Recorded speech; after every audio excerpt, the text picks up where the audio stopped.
सफ़ेद मोती और याकूत से बनी तख्ती जिसकी लिखाई और कलम नूर है। लोहे महफूज कहाँ रखी है जिसमें इस कायनात के तमाम राज लिखे हैं।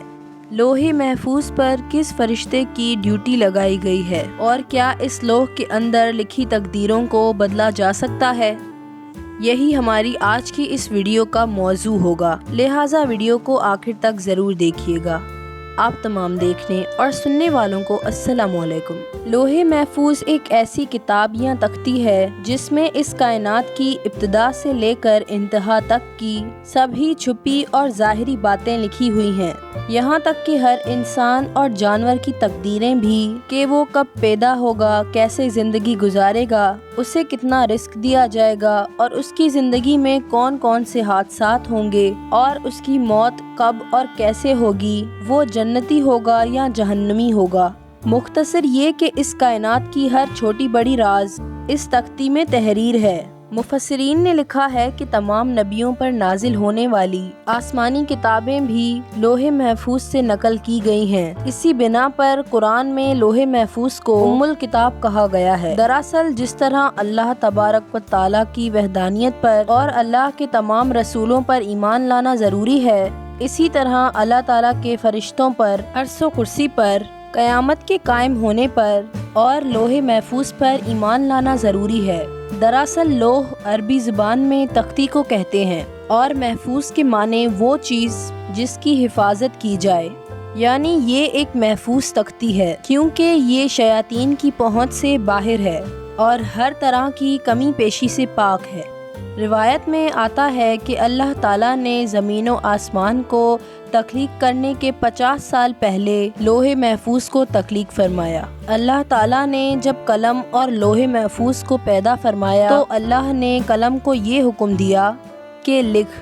तो कलम ने अल्लाह की बारगाह में अर्ज़ किया, या रब्बुल आलमीन क्या लिखूं? तो अल्लाह ने इरशाद फरमाया, इस कायनात की इब्तिदा से लेकर इंतहा तक, यानी शुरुआत से लेकर आखिर तमाम तर मामलात को लिख दे। तो कलम ने अल्लाह के हुक्म के मुताबिक लोहे महफूज में तमाम तर मामलात जो कुछ होने वाला है सब कुछ लिख दिया। लिहाजा आज तक इस कायनात में जो कुछ भी हुआ है और क़यामत तक जो कुछ भी होगा वो तमाम के तमाम बात इस लोहे महफूज में लिखा है। हज़रत इब्ने अब्बास लोहे महफूज की बनावट और इश्काल के बारे में फरमाते हैं कि अल्लाह ताला ने लोहे महफूज को पैदा फरमाया। उसकी लंबाई 100 साल की मुसाफत यानी दूरी है। उसकी चौड़ाई मशरिक़ व मग़रिब के फासले के बराबर है और मोटाई आसमानों ज़मीन के बराबर है। लोहे महफूज सफ़ेद मोती से बनी है। उसके सफ़ात सुर्ख याकूत के हैं। उसका कलम नूर और लिखाई भी नूर है। लोहे महफूज के मुतालिक अल्लाह तबारक व ताला कुरान मजीद में सूरह अल बुरूज में फरमाते हैं, बल्कि वो एक बड़ी शान वाला कुरान है जो तख्ती यानी लोहे महफूज में लिखा हुआ है, जिसकी हिफाजत की गई है। यानी कुरान पाक भी लोहे महफूज की तख्ती पर लिखा हुआ है। हज़रत इब्ने अब्बास बयान करते हैं कि लोहे महफूज के ऊपर बतौर टाइटल ये अल्फाज लिखे हुए हैं कि अल्लाह के अलावा कोई इबादत के लायक नहीं, उसका दीन इस्लाम है और मोहम्मद सल्लल्लाहु अलैहि वसल्लम उनके बंदे और रसूल हैं। लिहाजा जो भी अल्लाह पर ईमान लाएगा और उसके वादे को सच्चा समझेगा और उसके रसूलों की इत्तबा करेगा तो अल्लाह ताला उसे जन्नत में दाखिल करेगा। आखिर में इब्ने अब्बास फरमाते हैं कि ये जो मैंने तुम्हें लोहे महफूज के मुतालिक बताया है, ये सब मैंने तुम्हें नबी सल्लल्लाहु अलैहि वसल्लम से सुनकर बताया है। लोहे महफूज कहाँ और किस जगह मौजूद है, इसके मुतालिक हज़रत अनस इब्ने मालिक बयान करते हैं कि लोहे महफूज हज़रत इसराफील अलैहिस्सलाम के सामने है। इसराफील वही फरिश्ते हैं जो क़यामत सामने आने के वक्त सूर फूंकेंगे। रिवायत है कि लोहे महफूज हज़रत इसराफील के माथे को जाकर लगती है। हज़रत इसराफील ज़मीन पर नज़रें झुकाए खड़े हैं। जब लोहे महफूज हज़रत इसराफील के माथे पे जाकर लगती है तो इसराफील उस पर नज़र मारते हैं। गोया ये लोहे महफूज हर इंसान, जिन और शयातीन की पहुँच से इतनी दूर है जिसका अंदाज़ा भी नहीं लगाया जा सकता।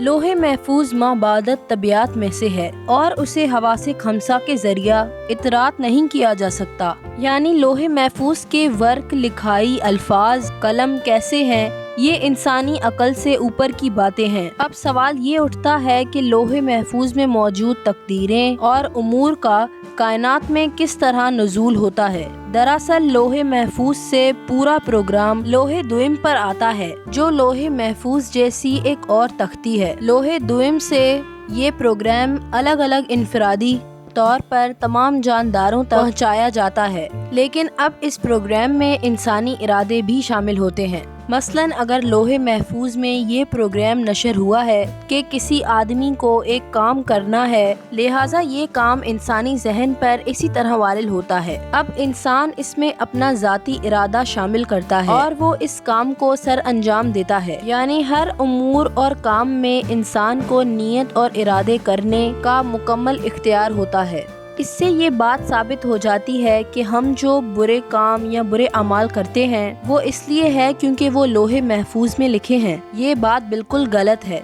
इसके बरक्स नेकी और बुराई करना हमारा अपना फैसला होता है, जिस पर अल्लाह तबारक व ताला हमें सज़ा या जज़ा देंगे। मुख्तसर ये कि हमारा फैसला लोहे महफूज में नहीं लिखा हुआ, बल्कि अल्लाह के इल्म में था कि फला बंदा फला नेकी या गुनाह करेगा, इसलिए उसे लोहे महफूज में लिख दिया गया है। अगर लोहे महफूज को साइंस के नज़रिए से समझने की कोशिश की जाए तो लोहे महफूज एक 2 डायमेंशनल शीट जैसी होती है, जो हमारी पूरी कायनात को घेरे हुए है, जो किसी होलोग्राम यूनिवर्स जैसा लगता है। जब हम क्वांटम मैकेनिज्म पढ़ते हैं तो हमें पता चलता है कि कायनात की सारी चीज़ें एक क्वांटम इंफॉर्मेशन से जुड़ी हुई हैं। मसलन एक सेब में मौजूद एक मॉलिक्यूल में एटम उसका बारीक तरीन ज़रा होता है। एटम के तोड़ने पर इलेक्ट्रॉन, प्रोटॉन और न्यूट्रॉन निकलता है, जो स्ट्रिंग से बना होता है। गर्ज ये कि इन स्ट्रिंग में मौजूद इंफॉर्मेशन और डेटा को, जिन्हें क्यूबिट कहते हैं, कायनात में मौजूद हर शे और ज़रे में मौजूद है, जो कभी ख़त्म नहीं हो सकती। ना ही उन्हें डिलीट किया जा सकता है और ना ही नई डेटा को बनाया जा सकता है। लिहाजा लोहे महफूज में अंदर मौजूद इंफॉर्मेशन और डेटा उन तमाम क्यूबिट का ब्लूप्रिंट है। आसान अल्फाज में हमारी ये कायनात एक होलोग्राम है, जिसमें एक डेटा का समंदर बाहर से कायनात को घेरे हुए है, और ये सारी की सारी क्वांटम इंफॉर्मेशन हमारी इस कायनात में रिफ्लेक्ट हो जाती है, जिसमें इस डेटा के ज़रिए ही हमारी इस कायनात की तख्लीक हुई और तमाम निज़ाम चलते हैं। दरअसल लोहे महफूज जैसी गैप की चीज़ों को साइंस और फिज़िक्स के ज़रिए समझा नहीं जा सकता, क्योंकि गैप की चीज़ों का ताल्लुक सिर्फ ईमान से होता है, जिसे अल्लाह और रसूल ने कहा और हमने यकीन कर लिया। तो नाज़रीन, ये थी हमारी आज की वीडियो। आपको ये वीडियो कैसी लगी कमेंट करके ज़रूर बताइएगा। उम्मीद है कि आपको इस वीडियो से काफ़ी मालूमात हासिल हुई होगी। तब तक अपना और अपने प्यारों का ख्याल रखिएगा। अल्लाह हाफ़िज़।